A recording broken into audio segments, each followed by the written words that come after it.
Hey howdy, hey y'all, welcome back to the channel. I just want to cut to the chase fast by saying that the title and the video are no joke, and I ain't doing this for clicks. The state of gaming is your fault, my fault, their fault. Everybody is at fault. I'm a video game critic, not a famous one, but a critic nonetheless. The amount of excuses I've seen and heard come out of people's mouths about why a bad game gets a pass pisses me off, and it's just disrespectful to the industry at this point. I know opinions are opinions, but don't worry, I'll cover it in this video. So let's talk about why you are to blame for why gaming is the way that it is. Indie, AAA, AA, don't matter. Stick around to the end of the video and figure out how you can win a free t-shirt. I promise, you won't regret it. But before we get into it, and if it ain't too much to ask, like and sub for more content like this. Okay, let's get into it. About a week ago, I posted a poll both on YouTube and Twitter. Go follow me on Twitter. And the poll reads as follows: what should my next video be? And even though the numbers are different, I feel like I can take the two most popular topics I want to cover and kind of merge them together here. So that's what I'm going to try to do today. If you guys are unaware about what's going on with Battlefield, the TLDR of it all is DICE wants to make Battlefield 6 a platform like 2042 with a more modernized look, specialist, and a whole bunch of bullshit thrown into it. So essentially taking a look at what 2042 did and say, you know what, Chapter 7 bankruptcy sure as fuck sounds amazing right now. And as a bonus, Call of Duty Modern Warfare 3 was confirmed as well. People have been able to deduce and essentially confirm that slide canceling is coming back to COD, but that's about it. Still an overglorified patch update. You want to know what Battlefield 6 and Modern Warfare 3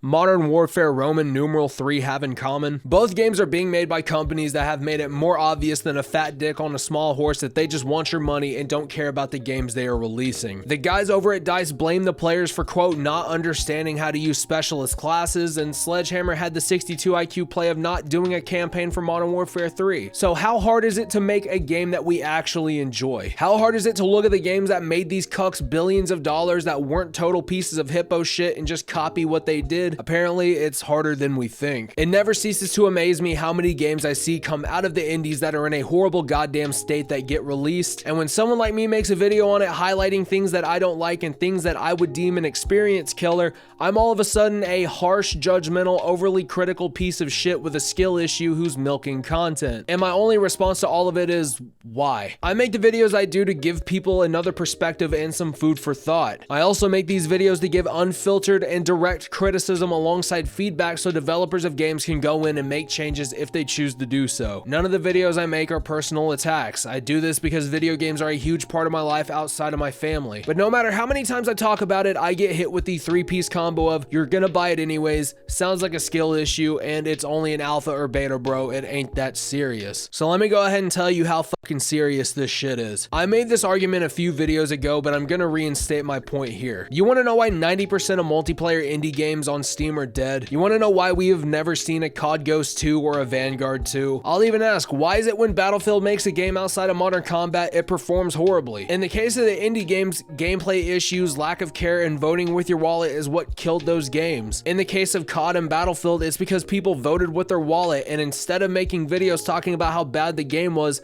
people just stopped playing and never said anything. That's not to say that people didn't make videos trashing COD Ghost or Vanguard at all, because there are plenty of videos you can find on YouTube doing exactly that. But they never really got a whole lot of attention because we all pretty much knew from the get-go what it was. Talking about the issues with a game, no matter what stage of development it's in, shouldn't be looked at as a bad thing. I can understand if I just hop my ass up on a goddamn video, leaving no room for constructive criticism and just talking massive shit. I'm guilty of doing that with my older content, but my newer content, I 100% always leave an avenue for constructive criticism somewhere in my videos. If you want a recent example, my videos I did on Star Siege Dead Zone have comment sections filled with these bots saying shit like, skill issue, skill issue, skill issue, hey Red, it's a skill issue, and I'm sick of seeing it. You want to know what a skill issue is? Let's just say absolutely zero game critics talk about new games and their issues no matter what sector of gaming it happens to be. AA, AAA, indies, don't matter. Well hell, at this point we all know AAA games are just massive pieces of shit on launch, so I don't know why I included them, but regardless, let's go ahead and add them to the list. You go to sit down and play these experiences only to find out that the servers are dead due to issues that have plagued the game but were never mentioned. So in turn, about 95% of your gaming library is obsolete.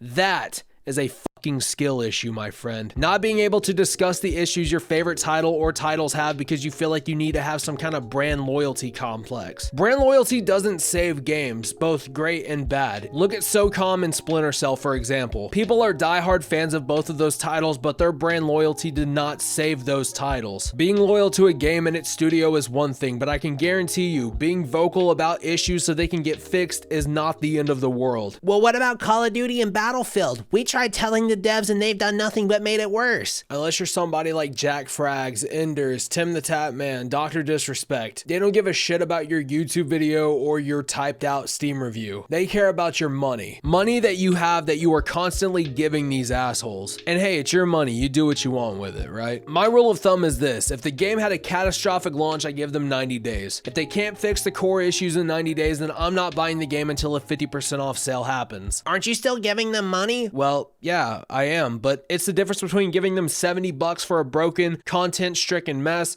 or giving them $35 for a game that may potentially be fixed with a little more content. And that option to refund is always a go-to option, even though I don't like the 2-hour limit Steam puts on their titles. Back on topic here. I want to go ahead and address the comment that I get the most, and it's, bro, it's in beta or alpha. It's not that serious. Why are you going so hard on them, bro? The mindset that early discussions about games are negative might stem from misconceptions about the development process. I mean, hell, at the end of the day, we're all human. We're not supposed to understand everything. But it's almost mandatory to recognize that games, especially in alpha and beta states, are intentionally made available to players for testing and feedback. Developers actively seek input to identify bugs, refine mechanics, and gauge player preferences. If they did not want that, then why the fuck would they push their games into early access? Therefore, discussing games at these stages is not only welcome, but actively encouraged by the developers themselves. 95% of the games I've covered that are in early access have dev teams that usually say, we put this game into early access to gauge player feedback. Gamers should also realize that their voices matter and that their input can contribute significantly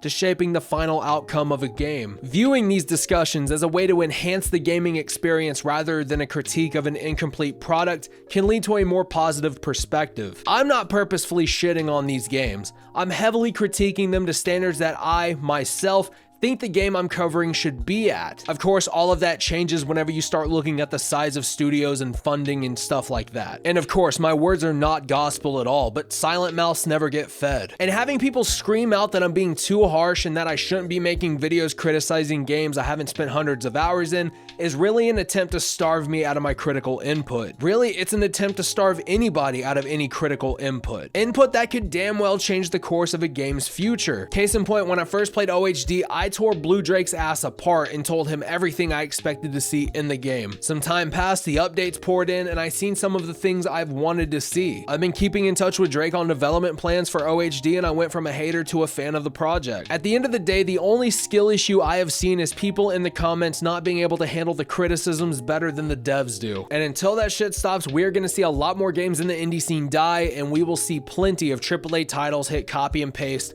on flawed blueprints. Speak up, critique their work, and vote with your wallet. Real quick before the video ends, I'm hosting my first ever giveaway with the channel for this Sickest Tits t-shirt, and all you have to do is click that link in the pinned comment to the Google Forms page, fill it out, and the winner will be announced September 1st on my Twitter page. If you're a YouTube member, you get an extra entry. Let me know what you guys thought about this video down below. Am I missing the mark or am I spot on here? Make sure you guys hit that like button, that sub button, and complain about that notification bell for more content like this. And as always, my name is Red Beard Mortis. Speak loud, speak the truth, and I'll see you in the next one.